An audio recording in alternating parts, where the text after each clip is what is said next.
Sir আমার কাজ আমি করে দিয়েছি, বাকিটা আপনি এবার অফিস থেকেই দেখতে পাবেন। স্যার আমি তাহলে গেলাম, আপনি দেখতে থাকেন।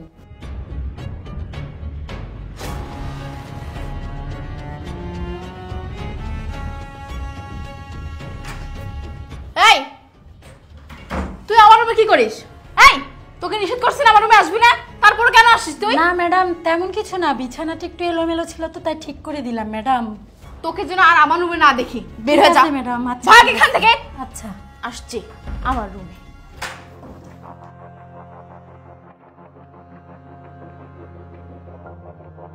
হ্যালো, কোথায় তুমি?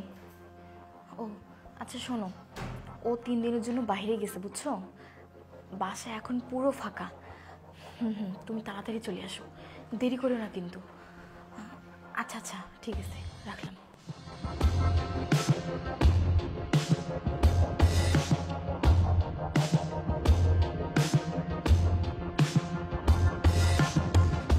আসছো তুমি? বসো বসো। আরে তুমি জানো না আমি তোমার ফোনের অপেক্ষায় থাকি, আর তোমার স্বামী 3 দিন ধরে বাসায় থাকবে না, তুমি আমাকে এটা আগে বলবো না? আরে ওইটা কি আমি জানি নাকি, আজকে সকালে তো জানতে পারলাম। যাই হোক 3 দিনের জন্য বাইরে গেছে, এখন আর বাসায় কেউ নাই, শুধু আমি আর তুমি। আর থাকলেও থাকতে পারে ওই কাজের মেয়েটা, ওকে তো আমি এক ধমক দিয়েই বসাতে পারবো, বুঝো নাই?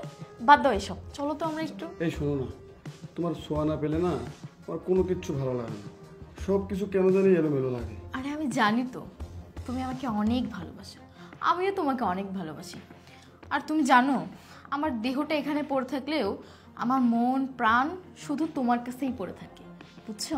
আচ্ছা এসব বাদ দাও তো, তুমি সময় কাজে লাগাও, এসব উল্টাপাল্টা কথা কেন বলছো? তুমি ঠিকই বলছো, ওগুলো কথা বলে আমাদের সময় নষ্ট করে কোনো লাভ নেই। চলো আমরা আমাদের কাজ শুরু করি।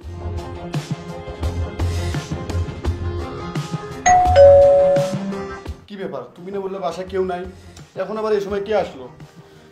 আরে বাবা কেউ তো নাই, শুধু কাজের মেয়েটা আছে। মনে হয় কোনো ফকির মিসকিন আসছে, বুঝছো? আচ্ছা তুমি একটু দাঁড়াও, আমি দেখে আসতেছি।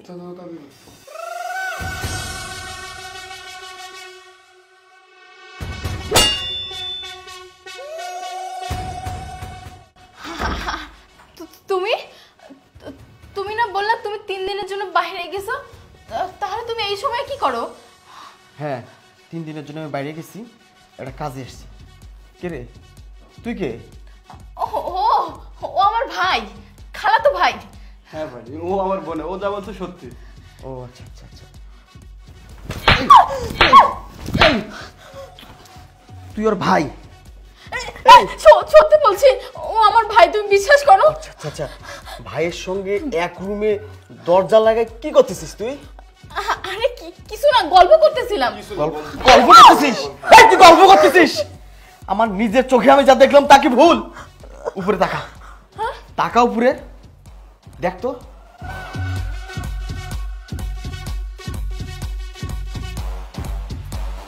বুঝতে পেরেছিস আমি কিভাবে জানলাম? এখন তো তোর মনে একটা প্রশ্ন, ওটা ওখানে কিভাবে আসলো? তোর কি মনে আছে এই বাসায় কাজের একটা মেয়ে আছে, যে মেয়েটাকে কখনো তুই মানুষ হিসেবে দেখতেই পারিসনি, সারাক্ষণ শুধু কথা গাল মন্দ আর গায়ে হাত পর্যন্ত তুলেছিস, কখনো মেয়েটার দিকে ভালো নজরে তাকাসনি। সেই পড়ি তোকে কতবার বোঝানোর চেষ্টা করেছিল, ম্যাডাম এটা করিয়েন না, ম্যাডাম এটা ভুল হচ্ছে, ম্যাডাম স্যার যদি কোনোদিন এটা জানে তাহলে আপনার সর্বনাশ হয়ে যাবে, স্যার আপনাকে অনেক ভালোবাসে। একটা কাজের মেয়ে তোকে জ্ঞান দেয়, তুই তার জ্ঞানটা কাজ মাথায় নিসনি। আরে ওকে দেখে তো তোর শেখার কিছু আছে রে, ওরা গরিব হতে পারে কিন্তু তোর মতো চরিত্রহীনা না। ওই মেয়েটা কি দেখ, ওই মেয়েটাকে দেখ, হাজারো মেয়ের মধ্যে একটা, কত সুন্দর ওর চেহারা, ও ইচ্ছা করলে তোর মতো কিন্তু নোংরামো করতে পারতো, ও কিন্তু তা করেনি। ও কি করেছে জানিস? আমাদের বাসার চাকর, চাকরের কাজ করে কিন্তু নিজের ইজ্জত অন্য কোথাও বিলীন করে দেয়নি। আর তুই টাকা পয়সা তোর কোনো কিছুর অভাব নেই, এই একটা বাড়ি, এত বড় একটা বাড়ি শুধু তুই আর আমি, আশেপাশে আমার কেউ নেই, তারপরও তোর কতটা ছোট মন দেখেছিস? তুই পরপুরুষ নিয়ে আমার বেডরুমে রং ঢং করতেছিস। রিপন কি বলবি, কি বলবি তুই? বল বল, তোরটাই শুনি, বল। তুমি আমার কথাটা শোনো না। এই কোথায় যাচ্ছিস? কোথায় যাচ্ছিস তুই? কোথায় যাচ্ছিস? এই আমার জীবনটা শেষ করে দিয়ে পালাচ্ছিস? তোকে পালাতে হবে না, তোকে পালাতে হবে না, যার সঙ্গে তোর এত রং ঢং, আমি ওকে আজকে তোর হাতেই তুলে দেবো। শোন, তোর কোনো কথা শোনার সময় আমার নেই। আমি যখন আজকে অফিসে যাই, তোকে যখন আমি বললাম মনে আজকে আমি 3 দিনের জন্য বাইরে যাচ্ছি, পরক্ষণে আমি তোর চেহারার দিকে খেয়াল করে দেখি তুই ছটপট করতেছিস কতক্ষণে আমি বাসা থেকে বের হবো, আর কতক্ষণে তুই তোর নাগরকে নিয়ে আমার বেডরুমে এসে ছি, ছি, ছি, ছি, ছি। ও আমার ভাবতেও লজ্জা লাগছে, আমার বউ অন্য পুরুষকে নিয়ে আমার বেডরুমে এসে। রিপন তুমি আমার কথাটা শোনো না। এই চুপ! আমি জীবনে কখনো তোর কোনো আশা অপূরণ রাখিনি, এই আশাটা তোর পূরণ করে দিলাম। আর শোন রিপন, তুমি আমাকে মাফ করে দাও, আমার ভুল হয়ে গেছে। আমার বাসা, আমার ভুল আমার হয়ে বাসা গেছে, বলছি। মাফ করে দাও। তোর কোনো মা বাস কি আর হবে না, আমি যা সিদ্ধান্ত নিয়েছি তাই হবে। আর শোন, তোকে বলছি, কষ্ট করে চুরি করে কারো বেডরুমে তোকে আর যে শুইতে হবে না। আজকের পর থেকে ওকে আমি তোর হাতে তুলে দেবো, তোর যখন মন চায় তুই তখন ওকে নিয়ে বেডরুমে শুইতে পারবি, কোনো সমস্যা নেই। তোকে আমি তালাক দিচ্ছি, কোনো কথা নয়, এখন শুধু তালাক দেবো, মনোযোগ দিয়ে তালাকটা দিবি। 1 তালাক, না, তুমি আমার কথা 2 তালাক, 3 তালাক। না, তুমি আমার কথাটা শোনো। ছাড় আমাকে, ছাড়। তোর কাবিনের টাকা সময় মতো তুই তোর হাতে পেয়ে যাবি, আর তোকে যেটা বলছি তুই সেটা মাথায় রাখিস। ভাই, আপনি আমাকে ক্ষমা করবেন। যে নারী আপনার এত কিছু থাকার পরেও আমার সঙ্গে থাকতে পারে, সে যে আমার কাছে আসার পর অন্য কারো কাছে যাবে না তার কি গ্যারান্টি আছে? ভাই, আমি অপরাধ করছি, আপনার যা শাস্তি মনে হয় আপনি আমাকে শাস্তি দেন। আর এর মতো নষ্ট মেয়েকে আমি বিয়ে করতে পারবো না। এর মতো মেয়েদেরকে নিয়ে শুধু টাইম পাসে করা যায়, শুধু মজা নেওয়া যায়, শুধু সংসার করা সম্ভব না। হৃদয়,